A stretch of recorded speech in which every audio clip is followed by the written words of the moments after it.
Hay que analizar qué hay adentro como mensaje fundamental sobre la realidad de nuestra naturaleza, porque hablan de una profunda realidad. La mayoría de las personas está profundamente dormida porque ha olvidado, pero los mitos también pasa con la Biblia y con otras culturas.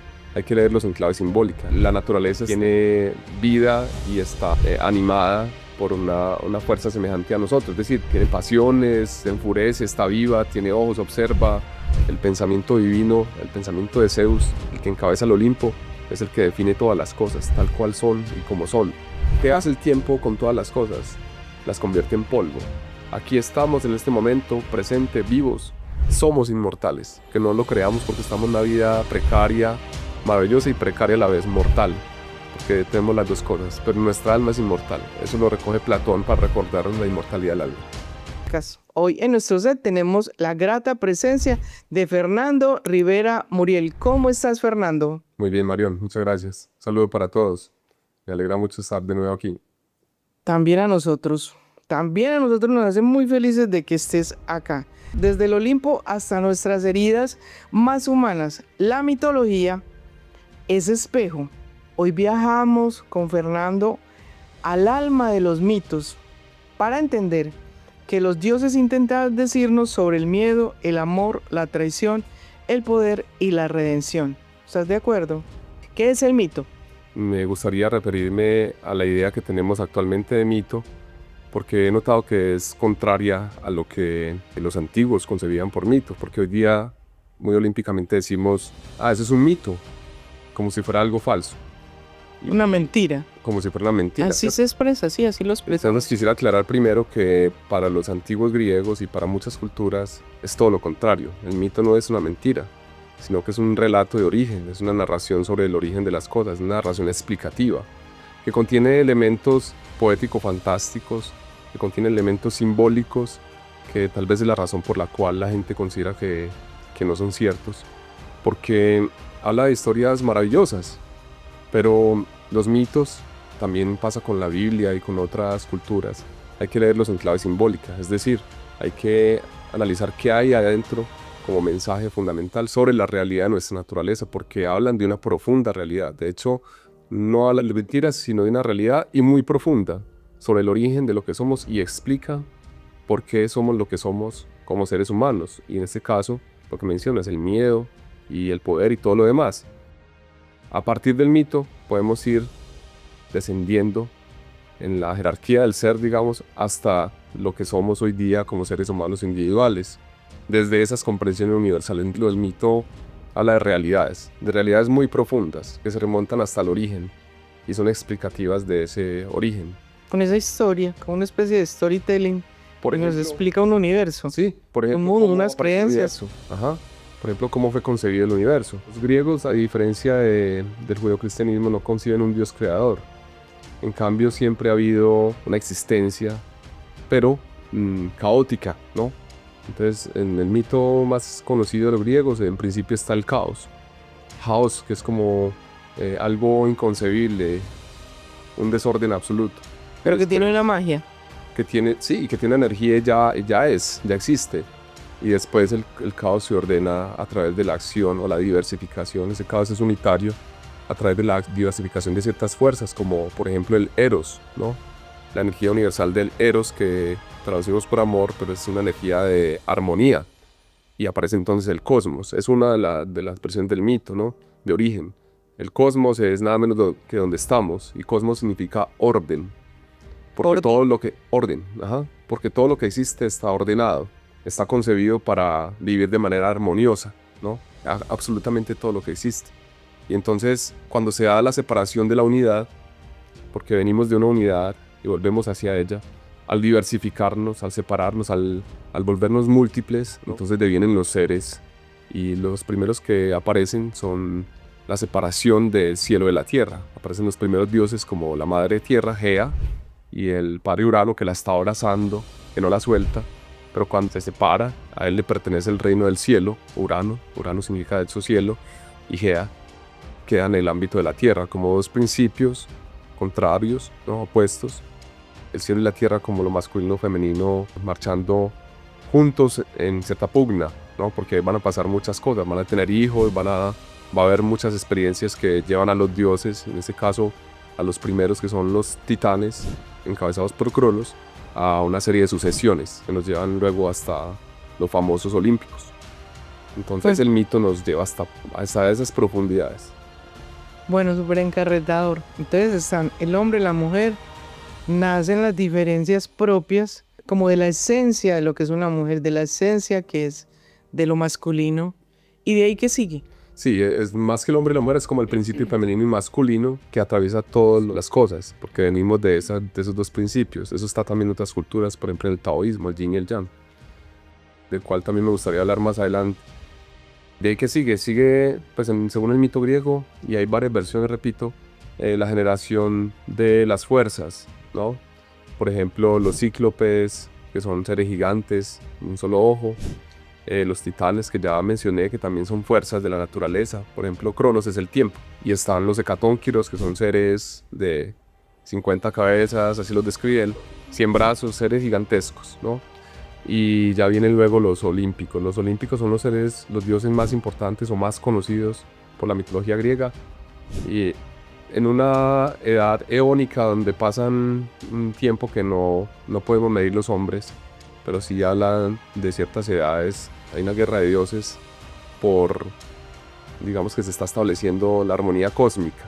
Y esa guerra finalmente la encabeza o la gana el famoso dios Zeus después de una titanomaquia, después de una gigantomaquia, que es una guerra monumental y que explica cómo son todas las cosas que existen, por qué existen los volcanes y por qué rugen y lanzan fuego. Por ejemplo, Tifón, que era el enemigo de Zeus, está dentro del monte Etna, ¿no? Rugiendo después de que Zeus lo derrota. Hay una gran historia, ¿cierto? Que explica, Contame, Fernando, esa historia. pues un poquito porque es amplia, ¿no? Un poquito, sí, claro. Después de que Zeus ha vencido a su padre, y su padre, que es Cronos, o también Saturno para los romanos, Zeus es el mismo Júpiter para los romanos. Después de que Zeus ha vencido a su padre, quien a su vez ha emasculado a su padre Urano, o sea, el abuelo de Zeus, y ha ganado la guerra contra los titanes, viene una prueba más grande para Zeus, y aparece una bestia enorme llamada Tifón. Tifón es un monstruo gigantesco, su cabeza llega hasta el cielo, sus brazos se extienden hasta el horizonte, y es un enemigo formidable, ¿no? Está a la altura de Zeus, y además a través de una estrategia logra dominarlo porque le quita los tendones a Zeus, lo inmoviliza. Y Zeus es un dios muy fuerte, muy hábil. Finalmente será el padre de todos los dioses. Y está a punto de perder la batalla. Pero gracias a la intervención de un dios que tal vez sea muy conocido, Hermes, que tiene la ligereza, la habilidad de moverse, de pensar también, logra, y es un ladrón, muy hábil ladrón, se roba los tendones de Zeus y se los devuelve. Y llegan a acompañarlo también los cíclopes que le entregan el rayo y otros. Y entonces Zeus logra sobreponerse y en un ataque de su fuerza toma el monte Etna y se lo arroja a la bestia Tifón, logrando pues dominar esa fuerza. Recordemos que los dioses son inmortales y en ese sentido pues no mueren, sino que su derrota es saber controlarlos. Y a Tifón le cae el monte Etna encima, que lo detiene. Y entonces cada vez que ruge ese monte, que es un volcán, eruptan las erupciones volcánicas, y así explicaban por qué ese monte estaba furioso en algunos momentos de la historia, porque recuerda la titanomaquia. Es una furia, es la manera de explicar por qué los volcanes hacen erupción, botan lava, destruyen Claro, y acaban con todo a su paso. aquí hay que decir, con lo que dices, una furia. La naturaleza tiene vida y está, digamos, animada por una fuerza semejante a nosotros. Es decir, tiene pasiones, se enfurece, está viva, tiene ojos, observa, etc. La Entonces, naturaleza se enoja muchísimo. exacto, esa palabra, se enoja, se enfurece, está viva, ¿no? Y siente como nosotros. Entonces hay que o dominarla o hablar con ese espíritu, con esa fuerza, hacer intervención para que esas fuerzas sean provechosas para nosotros y no vayan en contra nuestra. Por eso de ahí que haya que respetar a los dioses, es decir, a las fuerzas vivas de la naturaleza. La Y de ahí naturaleza ya- es de respeto, sí, Claro. señor. Y de ahí que alguien diga Theon Garestin, que significa todo está lleno de dioses, es decir, todo está vivo y todo es digno de adoración y de ser respetado, y por lo tanto el hombre en su camino vital debe primero contar con las fuerzas supremas, que de hecho son las que tejen su destino, porque también está en el mito las Moiras, las diosas del destino que pertenecen a Zeus, o que incluso hay veces Zeus les obedece, son las que van tejiendo la vida que está pensada, que ya está dada por el pensamiento divino. Eso finalmente, una configuración más adelante, por allá en siglo IV, hace todo parte del gran dios Zeus, que es el que más hemos mencionado y el que más se menciona, que se convierte finalmente como en un dios absoluto. El pensamiento divino, el pensamiento de Zeus, el que encabeza el Olimpo, es el que define todas las cosas, tal cual son y como son, ¿no? Y el que define las leyes universales. O sea que Zeus, para posicionarse como ese único dios, las peleas con los otros dioses fueron titánicas. Sí, no fue fácil para Zeus Posicionarse. convertirse en el rey del Olimpo. Y también intervino el destino y el azar, porque hay un momento en que cuando Zeus vence a su padre se estaba engullendo a todos sus hermanos, y a Zeus no se lo logró engullir porque la madre de Zeus, Rea, viendo que se estaban engullendo a sus hijos y con el dolor de una madre de perderlos, le hizo una triquiñuela a Cronos y le envolvió unas piedras en un pañal y se lo entregó a Cronos, que no distinguió que era algo falso, y escondió a su hijo en una cueva, en donde lo cuidaron, le dieron leche de la cabra maltea, lo cuidaron a escondidas de Cronos. Y entonces se logró salvarse y fue el salvador de sus hermanos, porque después derrotó a su padre y logró rescatarlos, y con ellos, con sus hermanos, pudo combatir esa fuerza del tiempo que todo lo engulle. Miren que hay un símbolo, ¿no? El tiempo que todo lo engulle, que todo se lo traga, que todo lo acaba. Logramos saber por qué quería tragarse los hijos, por qué esa actitud de Cronos. Porque es su naturaleza, recordemos que todo esto es simbólico, ¿no? ¿Qué hace el tiempo con todas las cosas? Las convierte en polvo.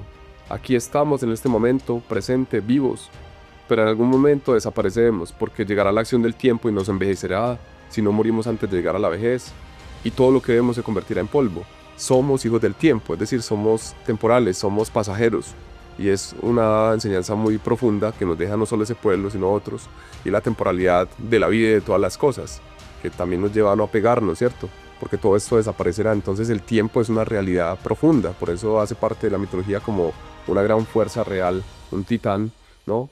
Que Zeus vence, y Zeus es un inmortal, sobrevive al tiempo, pero el tiempo sigue obrando, ¿no? El tiempo con su voz, con su guadaña, con su arma, que es semejante a la de la muerte, que todo lo ciega con ese de cegar, de cortar, todo lo acaba, ¿no? Con todas las vidas termina por llevárselas. Entonces estaba hablando de eso porque hay una intervención también del azar, que de hecho no existe, de las fuerzas cósmicas del orden, digamos, porque cuando Zeus derrota a su padre, quedan los reinos a su disposición, y deben repartirse esos reinos: el reino del cielo, que está en el Olimpo, ese monte allá a las afueras del mar, un monte de más de 3000 metros de alto que representa el Olimpo.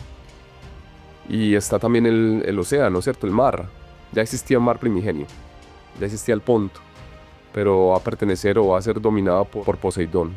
Y finalmente está el reino subterráneo, el inframundo, el Hades, que va a ser dominado por ese dios, el mayor de los tres hermanos, que es Hades, Plutón para los romanos, Poseidón, Neptuno para los romanos. Y esa repartición es debido al azar, porque tienen una manera de escoger unos palitos en donde el que le corresponda, y Zeus estaba destinado para dominar en el Olimpo, y se convierte en el dios de dioses porque es nada menos que el dios universal. Su símbolo es el águila, es decir, el que vuela a todas partes, el que todo lo ve, es el que lleva la égida en la piel de la cabra que lo amamantó, Amaltea, que es una piel muy fuerte, que también va a ser el símbolo de la guerrera que sale de la cabeza de Zeus, Atenea, una piel impenetrable, que también es símbolo como de su acorazamiento, su fortaleza, su impenetrabilidad, y es el que allá resuena en lo alto, es el dios del trueno, o sea que es la ley también en ese sentido, y es la fuerza, y es fulminante. A Zeus no lo debes hostigar, debes cumplir el destino que Zeus ha dado, porque él sabe, y es el dios de la sabiduría y la justicia, es un dios justo, es un dios equilibrado, mantiene en orden el cosmos, es el que le ha tocado gobernar. Y en ese sentido, pues, es muy poderoso, es el que encabeza el Olimpo. A la conciencia del ser los dioses representarán siempre una idea de que por su poder hay que tener un temor y hay que obedecer. Yo creo que sí, ¿no? Hay que temer en el sentido positivo a los dioses. En la conciencia griega estaba muy claro que había que seguirlos. De hecho, estaba muy plena la idea del destino, un destino abrumador. Lo pueden ver muy claramente en el mito, la historia de Edipo, ¿no? Edipo no pudo escapar a su destino, por mucho que quiso hacerlo. Finalmente terminó haciendo lo que estaba destinado a hacer, que era matar a su padre, casarse con su madre y tener 4 hijos a la vez hermanos.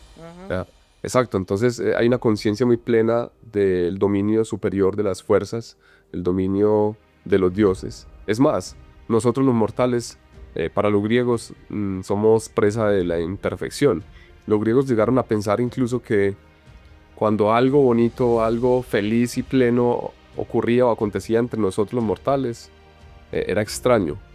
Tal vez estaba cercana una tragedia, tal vez estaba anunciando una catástrofe, porque no es propio de los mortales una plenitud como la de los dioses.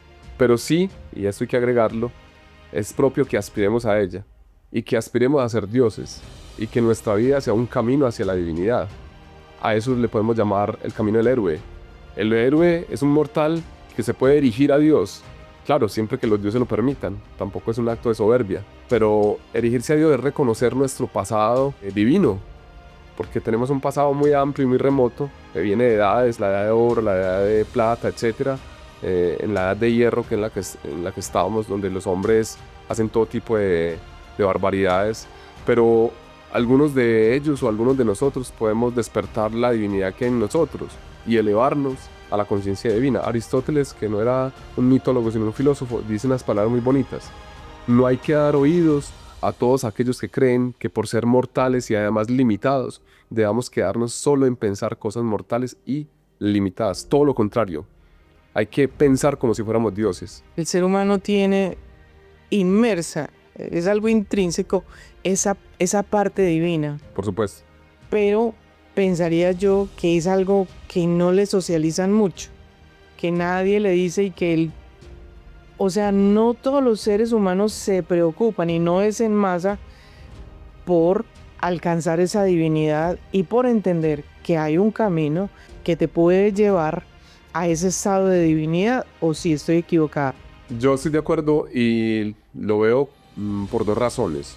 La primera, porque nacemos muy dormidos, ¿no?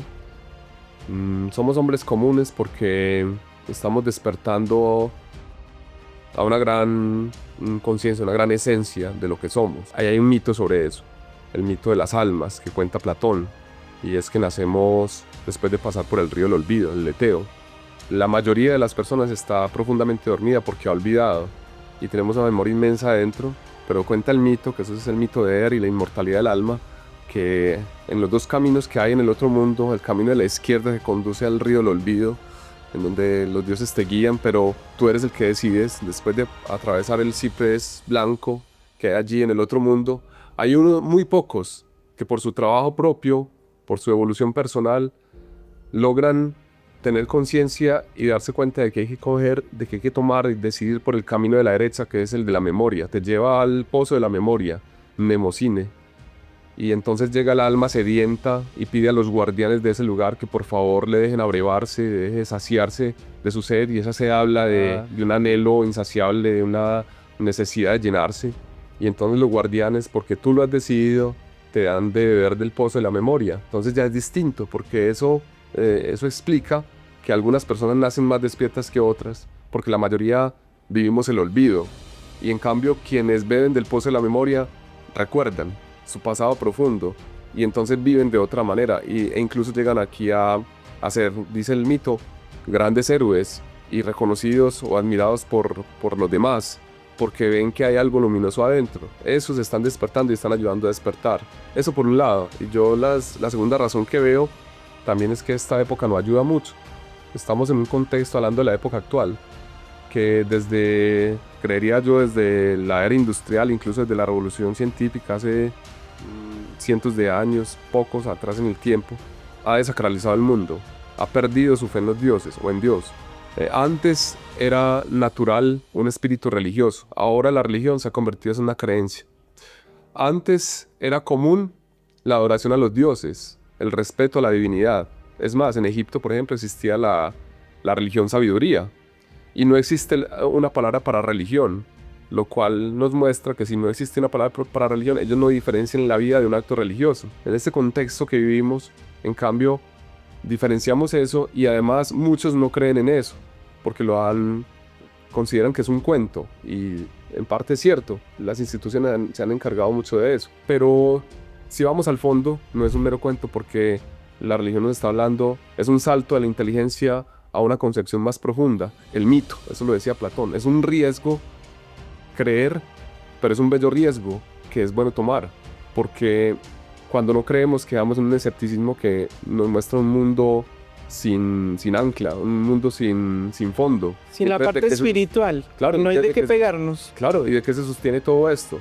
Bueno, no lo sabemos, la ciencia no va a llegar allá, es difícil concebirlo, pero la fe o el salto que da el mito, ¿no? Esa navegación que hacemos a lo profundo de nosotros mismos, es fundamental. Ahí hay una conexión. Vida no se desacralice y no se desconecte, exacto, no se desconecte de lo sagrado. Este momento del mundo, que es crítico, vive una tremenda desacralización de las cosas. Y en ese sentido, lo que usted decía más atrás, pues para conectarnos. Y por eso tanta gente está desconectada. Creo que es una de las razones por la que estamos tan desconectados. Tomamos decisiones que van contra la naturaleza. Y la naturaleza por sí sola es sabia y es sagrada. Y casi que en contra de nosotros mismos. Claro, y lo sagrado hoy está en un templo, cuando lo sagrado son todas las cosas. Lo sagrado hoy está en la vestidura de un sacerdote o en un rito, esos son formas. Lo sagrado es todo, absolutamente todo. Y eso, tal vez esa conciencia se ha perdido. Entonces el común de la gente sí camina por esas sendas, pero hay unos pocos que son guía y luz y flecha de anhelo de esas grandes concepciones. Obviamente no soy yo la persona que más conocimiento tenga al respecto, pero hay personas que son demasiado duales y eso que nos han enseñado de la dualidad, como quiera que sea, crea ahí como una situación que hay personas que no se acomodan ni allá ni acá.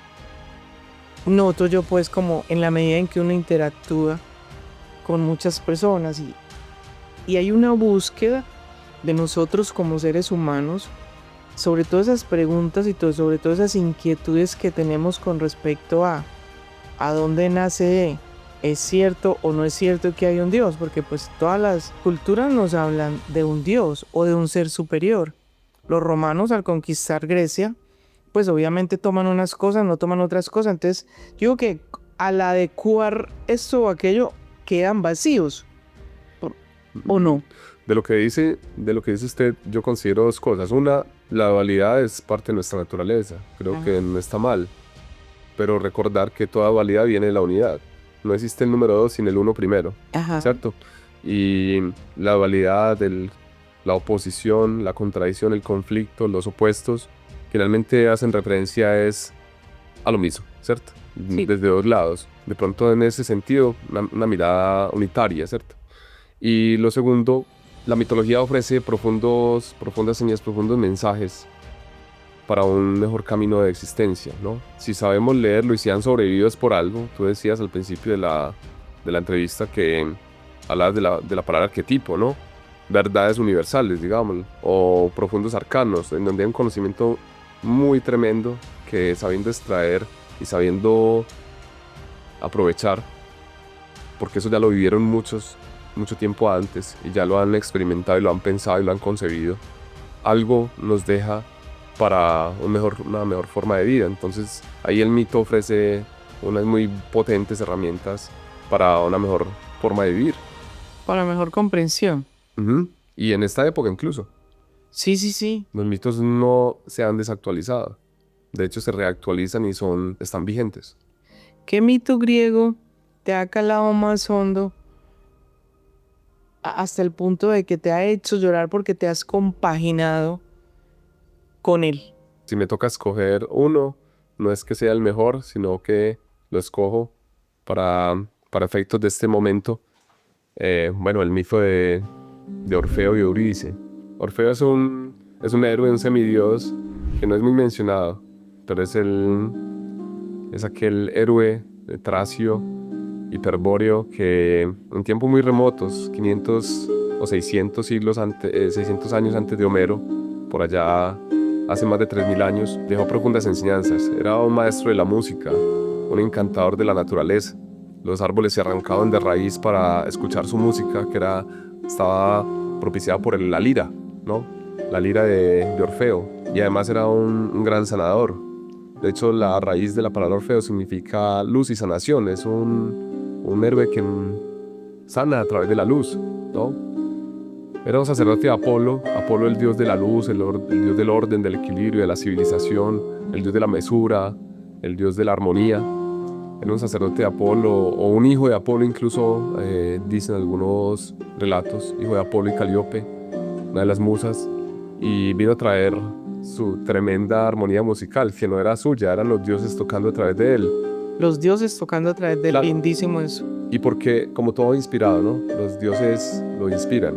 ¿Y por qué me parece conmovedor o por qué me ha movido, según la pregunta? Y es porque es una tragedia que es muy dolorosa. Orfeo, que es un hombre casi perfecto, es el enamorado de Eurídice. Eurídice es una mujer buena. Y tal vez una de las cosas más dolorosas que pueda experimentar un ser humano, no la única, pero una de las más dolorosas, es perder al ser amado. Sí. Cuando, lo que decíamos ahora, cuando todo está tan bien, está próxima a una tragedia. Sí. Y a Orfeo se le muere su pareja. Dicen que un sátiro el sátiro es uno de los sucedáneos de Dioniso, es el dios contrario a Apolo, de la desmesura, del desorden, de la sexualidad desbordada. Y el sátiro tiene una sexualidad desbordada, es un macho cabrío, ¿no? Lo representan con patas de cabra y cuernos. Y el sátiro tienta o hostiga a Eurídice y ella sale corriendo, ella huye. Y finalmente cae en un campo lleno de serpientes, en donde es picada por una de ellas, siguiendo esto de que todo es simbólico, también el espíritu de la envidia de los seres buenos, la muerde, la envenena y la mata. Entonces es un momento muy conmovedor porque Orfeo tiene un amor perfecto y lo pierde. Sí. Y Orfeo no lo soporta, no logra soportar eso. Y entonces empieza a tocar una música muy triste. Y la belleza del arte musical o de las artes no solamente está en la felicidad, hay mucha belleza en la tristeza. De hecho, grandes obras de arte son producto del dolor y la tristeza. Y la tristeza además del ser amado, que es un tema sublime en el arte, de la muerte del ser amado. Y entonces él toca una música tan triste que conmueve, es muy conmovedora, hace derramar lágrimas. Lo decía por eso que es tu pregunta específica. Y la naturaleza entera llora, y hay tempestad, ¿no? Hay una protesta cósmica, digámoslo así. Las bestias se tranquilizan, los árboles se inclinan, la gente llora, no puede vivir. Y es tan poderosa y envolvente el sonido de su arpa que logra abrir las puertas del inframundo, cosa imposible para un vivo, porque los que entran al inframundo, que es el mundo de los muertos, solo pueden entrar habiendo fallecido, solo entra su sombra, su alma, su esquía, su psique. Y Orfeo es uno de los pocos que logra entrar vivo al inframundo. También lo hizo Hércules, también estuvo allí Sísifo, pero Orfeo logra entrar vivo, producto de su dolor, en busca de su amada, porque no soporta que se le haya perdido, y abre las puertas del inframundo y se encuentra un montón de obstáculos. Solo para contar dos, está el perro de 3 cabezas que llama Cancerbero, que no deja pasar a nadie vivo, y el poder de su lira logra adormecer a esta bestia que es tenebrosa y es gigante, es más grande que un perro común.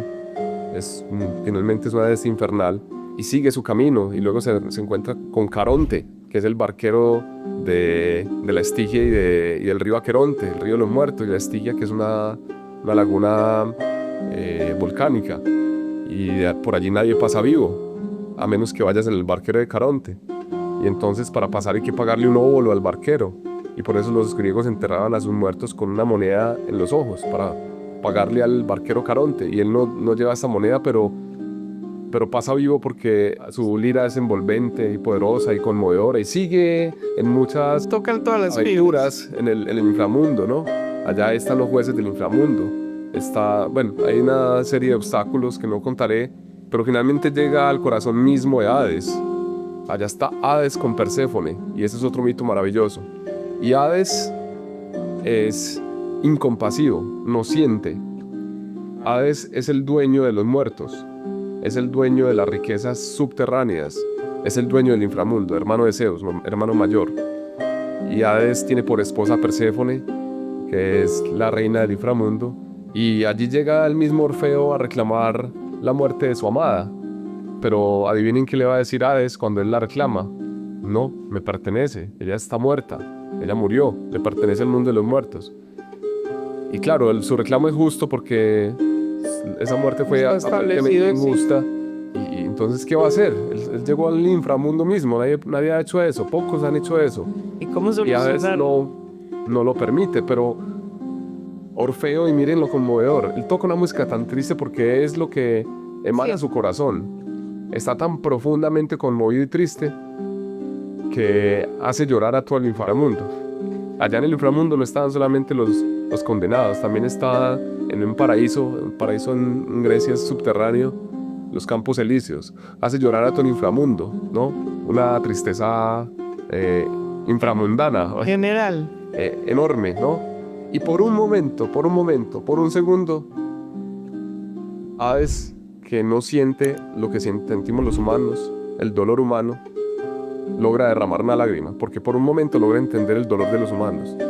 Y entonces dicen que a través de Perséfone, su esposa, se le permite a Orfeo llevarse a su mujer Eurídice a través del inframundo de vuelta a la vida, cosa que está prohibido porque los muertos no deben volver. Pero le pone una condición, Hades no es tonto.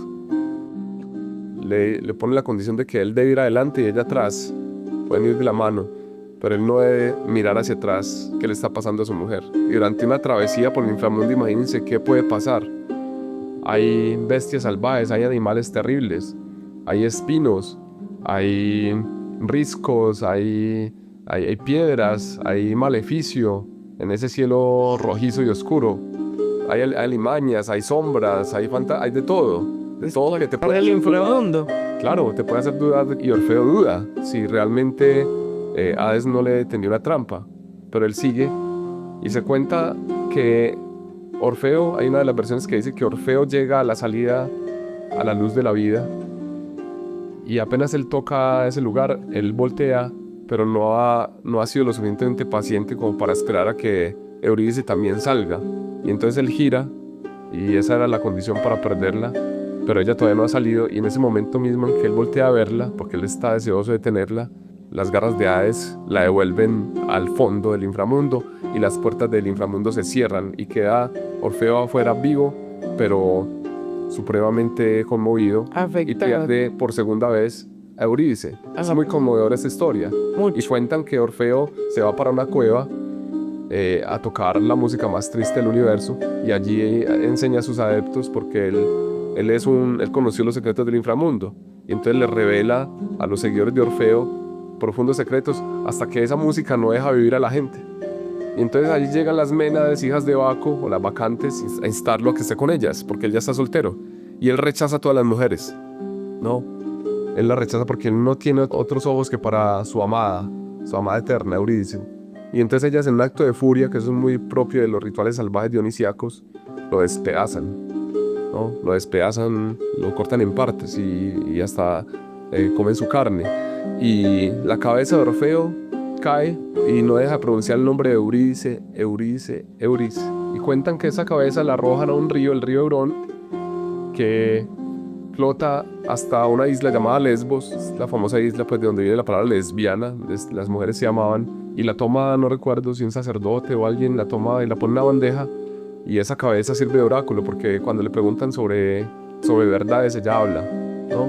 Esa es la historia de Orfeo. Pues hay más detalles, pero si te das cuenta es una historia conmovedora que puede mover a las lágrimas. Es una historia de amor, es una historia trágica de amor, pero también nos deja un mensaje poderoso, y es que cuando Orfeo muere, él se encuentra con ella en el más allá, y el amor no muere porque somos inmortales. Hay un mensaje poderoso ahí, es que somos inmortales, aunque no lo creamos, porque estamos en una vida precaria, maravillosa y precaria a la vez, mortal. Que tenemos las dos cosas, pero nuestra alma es inmortal. Eso lo recoge Platón para recordarnos la inmortalidad del alma. Yo creo en eso, por aquello de nuestra divinidad. La historia de Medusa, porque Medusa es un ser lleno de enojo y muy abusada o qué pasó ahí? Bueno, la versión que conozco de Medusa, ella era una sacerdotisa de Atenea. Los dioses tenían su discipulado, ¿no? Y quienes los adoraban, porque los dioses, hay que decir esto del mito, los dioses requieren ser adorados. Curiosamente, los dioses también requieren de los hombres. Es parte de y Dios. requieren sacrificios, ¿no? Sí. Todos los dioses, todos requieren sacrificios. Sin el reconocimiento que los mortales les damos, ellos de alguna manera tampoco existen. Requieren de sus ofrendas. Hago un paréntesis para la historia de Medusa. De ahí que cuando Deméter, que es la hermana de Zeus, pierde a su hija Perséfone, Hades la rapta, los hombres hacen pagamentos a la diosa para que vuelva a las cosechas. Ella es la diosa de las cosechas, es la misma Ceres de la mitología romana, que de ahí viene la palabra cereal. Ellos hacen pagamento para que la diosa escuche a través de los rituales, que era muy común pues en Grecia hacer rituales con granos, con carne, ¿no? Cuando estuvo la guerra de Troya se sacrificaban bueyes, no recuerdo cuántos eran, pero muchos, y se quemaba la grasa ritualmente para que los dioses escucharan allá en el cielo. La grasa, el humo iba al cielo con el mensaje, y la sangre iba para la madre Gea, y se pringaban los muslos con vino y se comía ritualmente la carne, pero es un sacrificio para que los dioses escuchen, es un pagamento para que los dioses escuchen. Y como esta diosa está desahuciada porque perdió a su hija, ella no escucha, pero los pagamentos sí funcionan porque le llegan a Zeus, y Zeus tiene que averiguar dónde está la hija raptada. A lo que voy, los dioses también deben ser adorados, y los hombres tenemos esa cualidad porque de ellos venimos, pero a la vez también los alimentamos. Hay un dar y un recibir muy interesante entre dioses y hombres, mortales e inmortales. Hay un orden. Y entonces, en el caso de Medusa, es una sacerdotisa de Atenea. Las sacerdotisas de Atenea, como su diosa, son vírgenes. Atenea es virgen y hija de Zeus, ¿no? Que sale en la cabeza de Zeus cuando Zeus engulle a Metis y le da un dolor de cabeza tremendo, y con un hachazo de Hefesto sale gloriosa Atenea, virgen y del pensamiento de Zeus, y es la diosa de la justicia, la diosa de la guerra justa, y es la que va a coronar el Partenón, que es ese famoso templo que se visita en Atenas, allá en la Acrópolis, y donde han puesto pues en la antigüedad una estatua de la diosa, la Atenas Partenos, vestida de guerra, pero de justicia. Quienes adoraban los atenienses, cuyo valor más importante era la justicia y la libertad.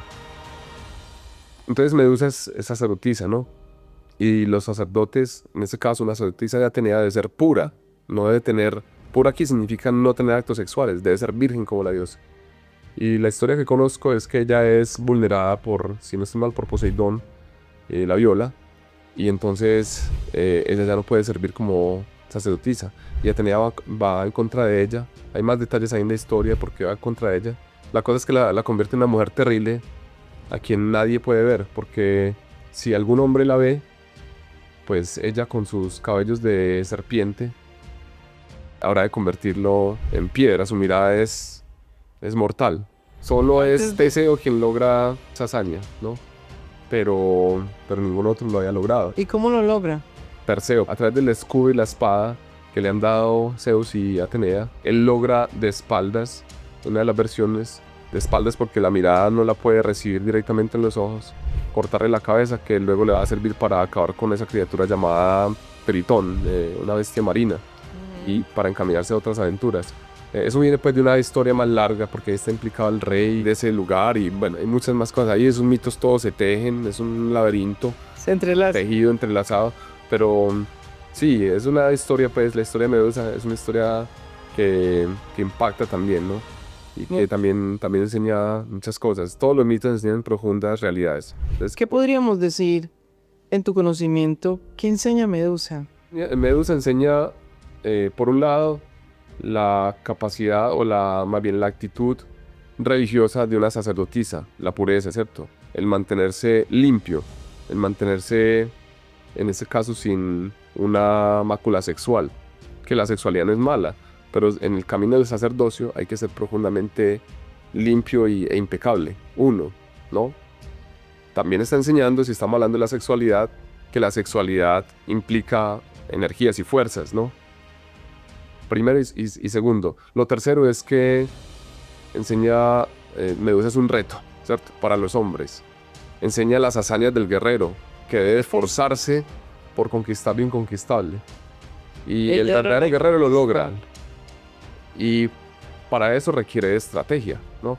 Y requiere la ayuda de los dioses, porque al héroe lo ayudan Hermes con las sandalias que lo hacen más ligero, Atenea con una de las armas y Zeus con la otra. O sea, los dioses también están allí.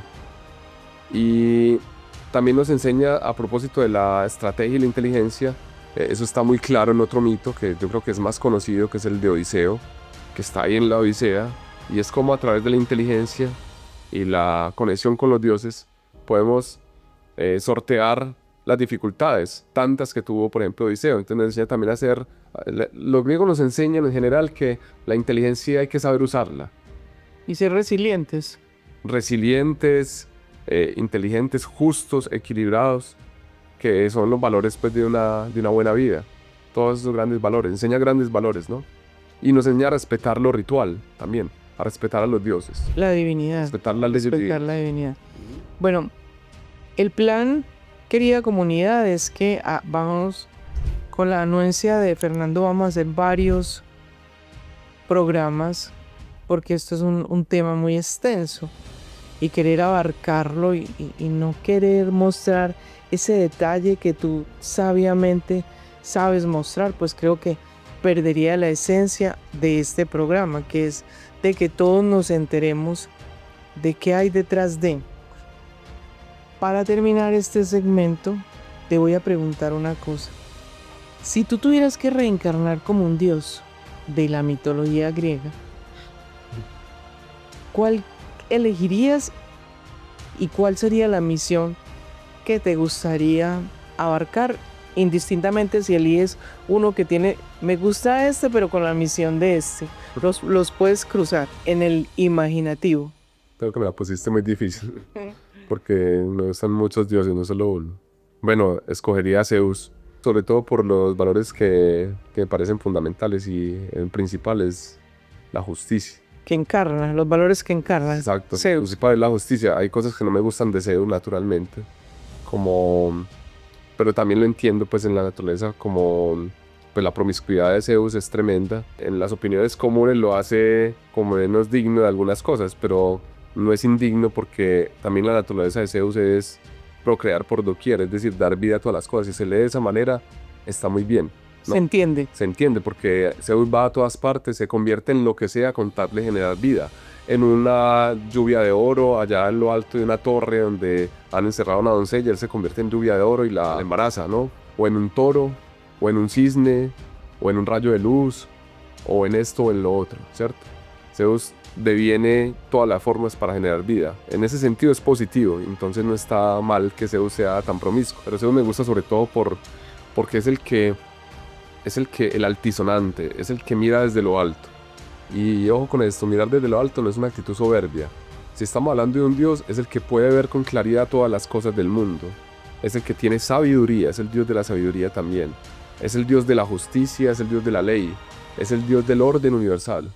Y en ese sentido me parece a mí digno y honrable, porque es al que le ha correspondido gobernar sobre todas las cosas, no porque se imponga, a pesar de que en la titanomaquia él logró imponerse, pero no era tanto por eso, sino porque el destino le entregó esa labor a fin de que él ordene todas las cosas. Me gusta mucho eso de que Zeus es el ordenador de todas las cosas, y resulta que la vida sin orden y sin equilibrio no puede existir. De todas maneras, hay que decir que los dioses griegos son profundamente humanos, se equivocan, tienen pasiones, cometen cosas que no son debidas. Afrodita la pillaron acostándose con otro, su esposo. Entonces hay que tener presente que los dioses griegos no son perfectos, son un reflejo de nosotros mismos como humanos, ¿cierto? Los humanos tenemos todo eso, entonces en ese sentido son antropomorfos. Todas las tentaciones. Exactamente. A unas se accede y a otras no. Sí, entonces los dioses griegos no tenían ninguna vergüenza en violar, en matar, lo cual pues nos está instigando en este programa a hacer eso, sino hablando de nuestra propia naturaleza. Los seres humanos también somos así, ¿no? Dioniso instaba a sus seguidores a cometer actos salvajes de manera ritual, ¿no? Con animales y con comida cruda, con carne cruda y con embriaguez y vino, Pero no es malo tampoco, eso son fuerzas de la naturaleza. Son fuerzas vivas, instintos, como dice Nietzsche en El origen de la tragedia. Es un instinto vital, es una fuerza vital. Y Es eso una se ve, voluntad propia. aún se ve. Y hace parte de nosotros, ¿no? La pulsión sexual, por ejemplo, muy presente en Dionisos. Entonces, yo creo que ninguno de los dioses griegos, con todo lo reprochable que tengan algunos, están reflejando algo necesariamente malo de nuestra naturaleza. Es que es lo que somos. Pero sí decir eso, que los dioses son también, en su inmortalidad, también tienen grados de imperfección. Y ya bueno, ya habría que hablar de un dios único y universal, porque después de Grecia vendrá el cristianismo, ¿no? Ujú. Y Zeus ha ido cambiando en su concepción a lo largo del tiempo. Ya hacia el siglo IV, que está cerca de la decadencia de Grecia, Zeus ya es una especie de dios universal, menos humano y más trascendente. Y es una especie de dios absoluto. O sea que se va convirtiendo finalmente en un punto de referencia unitario, que es a lo que apuntan, lo que apuntan todas las cosas, a la unidad. ¿Dónde es la versión más pura? ¿Cuando inicia y cuando se crea ese mito o con esos cambios que van adecuando? Pues yo no haría que hay una más pura que otra, sino que todos los momentos de la historia de los dioses son Adaptados. Sí, son importantes. Adaptados a lo que se vive. Hay que tener presente que todos estos mitos son parte de una cultura, un contexto, una historia. Ajá. Y de hecho, algunos mitos griegos toman elementos de otras tradiciones, Sí. ¿no? Porque Grecia se fue configurando de a poco. Y entonces cada uno tenía sus ideas de mundo, sus Y hay un concepciones, sus acople. creencias. Hay un aporte y un acople. Claro, y que compartían. Que se va agrandando. Compartían en común la lengua, compartían en común ciertos dioses. Algunas ciudades valoraban más unas divinidades que otras. Ajá. Y entonces finalmente se configuraron como algo que se llama Grecia, que por lo demás Grecia es un pueblo pequeño. Muy- No ha destacado en la historia, al menos los griegos antiguos no eran destacados por ser un imperio, un pueblo gigantesco. No, ¿en qué se destacaban ellos sobre todo? En grandes dones que nos dejaron a nuestra cultura. El arte, por ejemplo, la tragedia, la comedia. El La conocimiento. política, la democracia es una herencia de los griegos. También otras formas de política que los griegos mismos, los filósofos ya analizaron. Y la filosofía, que es uno de los legados culturales más importantes de Grecia. Filosofía, política y artes. Y otros grandes regalos de grandes artistas y pensadores que nos deja esa cultura. Un pueblo pequeño que dejó grandes cosas. El legado de Grecia es, Claro, enorme. por eso ya así Todavía inmortal, resuena. ¿no? Sí, claro, es que es inmortal. Entonces yo diría que cada momento no preferiría uno, sino que cada momento es valorable, ¿no? Es valorable y hoy día se revalorizan, se resignifican esos mensajes universales en nuestra cultura, ¿no? Ah. Por ejemplo, una tragedia griega, ¿para qué nos sirve hoy? Bueno, nos habla de verdades universales que hoy podemos aplicar a nuestro contexto específico. La filosofía griega de que miramos cómo está nuestra política actual para reflexionar este mundo, eso ya lo hicieron algunos. Heidegger, por ejemplo, reflexionó con Platón y otros sobre qué está pasando con la técnica actual, por ejemplo, con el mundo actual. Hay profundas reflexiones que nos sirven para vivir mejor. ¿Cómo nos dividen? ¿Cómo nos polarizan? Y cómo nosotros de manera inconsciente actuamos casi que de una manera irracional. Si aprendemos a odiarnos, en realidad la esencia de esos mensajes no era eso. Y como no profundizamos, pues nos distraemos. Pero los griegos nos dejan un mensaje poderoso. Y es que ellos eran un pueblo inteligente, ¿no? A que no dejemos dormir nuestra inteligencia, nuestra libertad. A que no dejemos acallarnos, porque la libertad y la inteligencia generan su propio camino. Y entonces en el contexto que nos toque, también podemos utilizar esas herramientas interiores para vivir mejor. Que finalmente el conocimiento, finalmente las riquezas culturales nos llevan a que vivamos una buena vida, ¿no? El conocimiento nos permite vivir mejor. Esa es la Y el verdadera- examen, Sí. que es lo que necesitaba Sócrates, autoexaminarnos. Cuando estamos ante un mito, estamos como viviendo internamente lo que a otro le podría pasar y viviendo sus pasiones. Eso lo dijo ya Aristóteles en la Poética, cuando habla de los mitos. Estamos viviendo lo que otro vivió y estamos experimentando ese momento difícil, y nuestra alma está mirando qué haría en esos casos. Y entonces eso nos transforma, nos hace una catarsis, y entonces eso nos lleva a vivir de otro modo, ¿no? Y así No, es la invitación. Es la invitación. Con respecto a la divinidad que todos tenemos, ¿qué mensaje le dejarías a nuestra querida comunidad de Cero al Cosmos? ¿Cómo retomarla? ¿Cómo hacerla de ella una compañía y que nos permita esa fusión, buscar un mejoramiento constante, tanto para nosotros como para las personas que nos rodean? ¿Cómo aplicarlo? No olvidemos que los dioses son fuerzas reales, que no las despachemos como si fueran una historia falsa. Primero, retomando lo del principio de la entrevista. Lo segundo es que hay unos mensajes allí muy claros y muy contundentes que impactan la psique humana. Entonces yo instaría a que a través de los mitos reconociéramos la divinidad que hay en nosotros. Hay una conexión. Exacto. Entonces nos conectamos con la divinidad estudiando los mitos, porque nos reconocemos en ella y en esos sucesos. Y entonces aprendemos sobre qué es el mundo y qué es la vida. Y sobre todo, diría yo, los que más nos atrapen. Porque los mitos griegos atrapan, son maravillosos, ¿no? Sí. Todos hemos escuchado de dioses griegos. ¿Por qué? Porque son fabulosos, son maravillosos. ¿Cuál mito te habla, no? ¿Cuál mito te está tocando fibras? Yo diría que por ahí es una buena puerta de entrada para reconocer la divinidad que somos. ¿O cuál filosofía te atrapa? También. La estoica. ¿Cuál historia? ¿Cuál filosofía? ¿Cuál mito? Y es una invitación a un mejoramiento que finalmente es que no nos podemos ir como llegábamos, porque no tendría sentido la vida.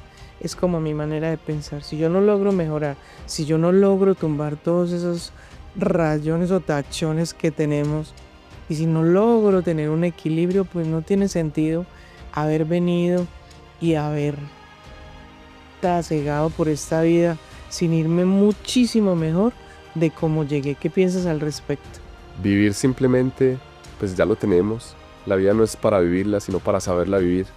Y entonces, siguiendo al maestro Sócrates, Sócrates decía que es importante el autoexamen. Una vida que no sea examinada no vale la pena de ser vivida.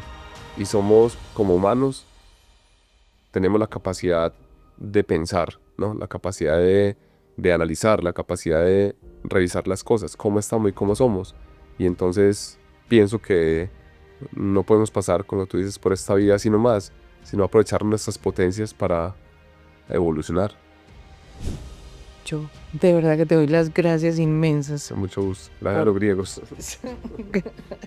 Y espero que tengamos esa posibilidad de que nuestra comunidad, a través de este conocimiento tan amplio que tú tienes y el cual explicas de manera tan dinámica y tan didáctica, nos regale la vida esa posibilidad de compartir con nuestra querida comunidad sobre tus conocimientos. Quedas cordialmente invitado.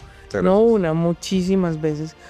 A ustedes, querida comunidad, si este tema los tocó, si resonó con inquietudes que tenían, suscríbanse al canal. Créanme que nos hacen un gran favor, porque es un apoyo muy importante. Todos dependemos de todos. Nosotros dependemos de ese apoyo que usted le da al canal al suscribirse, al compartirlo y al darle like al contenido. Chao, querida comunidad. Si alguna de estas historias ha resonado contigo, si encontraste respuesta a esa pregunta que no le habías encontrado la comba, si sientes que te dio la energía y que te dio la chispa, que encendió la chispa que te permite crear esa idea que tenías ahí y que no habías desarrollado aún, entonces considera la posibilidad de comentar, de darle like al canal, de suscribirte, de compartirlo con tu comunidad, con tu familia y amigos. Recuerden, De Cero al Cosmos fue creado absolutamente para todos y con esa idea de transformación personal, tanto interior como exteriormente. Que podamos comunicarnos todo el tiempo.